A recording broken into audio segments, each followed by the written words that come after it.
کۆرۆنا ڤایرس نەخۆشیەکی تازەیە لە ئینسانە لە ئەخیرەکانی ساڵی 2019 دیارەکەش بوو لە سین بۆ بۆنەی ئەوەی کە کۆمەڵێک لە ئینسانەکان تووشی ئیلتیهابی سیەکانیان بوون.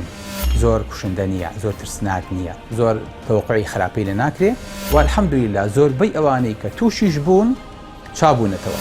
نەخۆشیەکە جێی ئەو ترس و هەلاعە نییە کە ئێمە کاتی خۆی لە ئیبۆلا هەمان بوو، لە ئەنفلۆنزای باڵندە هەمان بوو، لە ئەنفلۆنزای بەراز هەمان بوو، لە نەخۆشیەکانی تر هەمان.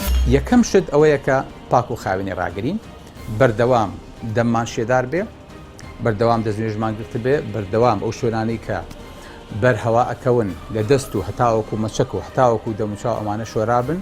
پێنج فەرزەکە ئێمە ئەڵێین بیشوین و بە خاوێنی ئەمانە ڕابگرین. لە هەر کەسێ توش بوو تووشی هۆڵامەتیە کۆکەیە بوو لەم کاتەیە ئەبێ بەرەو پزیشکی بچێەوە، ئەبێ بەرەو چارەسەر، هەنگاو بنێ نابێت لە ماڵەوە دانیشێ کە هاتیش وابێ کە زۆر تێکەڵی خەڵک نەبێ، ماسکێکی چی بەستە بێ، هەر کاتێکیش پژمی یان کۆکی دەست بەدەمیەوە بگرێ و بۆ ئەوەی کە ئەمە نەقڵ نەبێ بۆ ئینسانەکان. کاتە لەم کاتیان مەسکە بەسیەک لە ژوورێکا ئەژی، لە خستخانەیەکا ئەژی، کەسەکە پژمە و کۆکەی هەیە.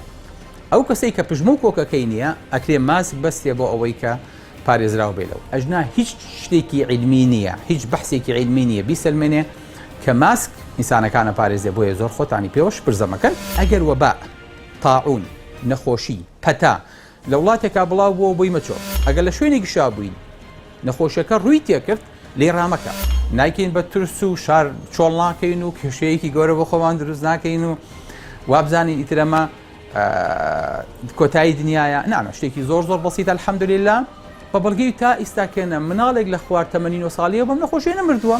ئەبێ چی بکەین ئێمە؟ احتیاط و ئەوەی کە پێویستەکە بیکەین ئەیکەین، دواتریش تەوەکولەکەین.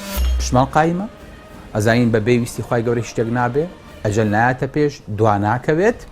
لەبەرەوە تەوەکول و پشت قایمین بە پەروەردگاری خۆمان کە هەر تاقیکردنەوەیەکمان بەسەرا بێنێت. ئێمە شکرین ئەم جارە بە بەسیترین مەخلوقی خوا کە ڤایرۆسە، کە تەنها دیوارێکی تەنکی هەیە پرۆتینێک لە نایەوەیە، ئەبەمەمان ترسێنێت. ئینسان زۆعفی خۆی بۆ دەرەکەوێ کە هەموو کاتێ پێویستمان بە خوایەک و بە خاڵقێک هەیە کە لەسەروی ئێمەوەیە. ئینسان ناتوانێت بەبێ ئەم خوایە بژی، بەبێ ئەم تەوەکولە بژی، بەبێ ئەم گەڕانەوەیە بۆ ڕێگە ڕاستەکە و بۆ شەقامی خوای گەورە بژی. ئەمەش ئەڕوا تێپەڕێ، بەڵام هەڵوێز بۆ ئەوانەیە کە لە شوێنی خۆیان ئاسابتن، خۆیان تووشیش پرزەی نەکردووە و دواتریش قەیرانی بەسەر ئومەتەکەیان ناهێنن لە خواردن و لە بانزین و لە ماسک و لە دەرمان و ئەمانەیە. ئەمەش بۆ خۆی مێنەتیەکی ترە ئەگەر خوا نەخواسە بیکەین.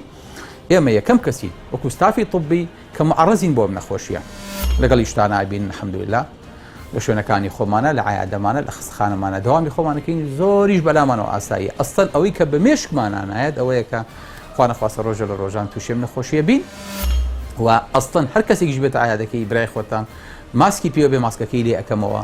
ئەڵێم ئەم ماسکە چییە؟